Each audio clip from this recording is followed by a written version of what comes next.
So are we looking at a showdown in Seoul? Well, I'm joined by Sylvia Ardagna. She's from Bank of America Merrill Lynch. Thank you so much for joining us. You're watching this very closely indeed.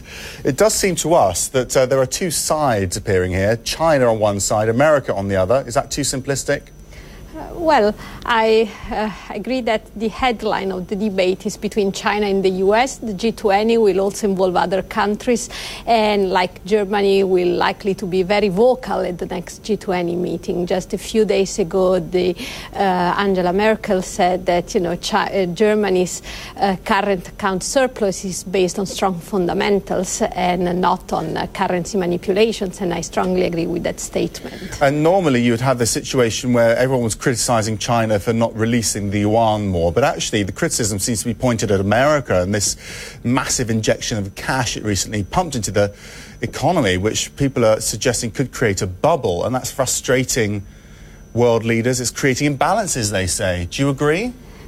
There is always, a bit of truth in everything, I would say. I mean, the Fed embarked in these measures of quantitative easing, thinking of the domestic situation. And of course, if the US economy improves, that's also going to benefit the world economy as well.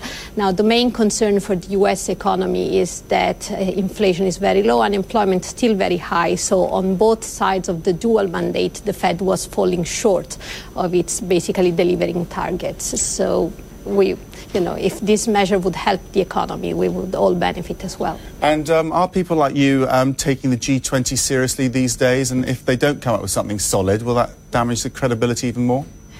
I think we will watch it, but I don't expect any major, development coming out of it. So what's the point?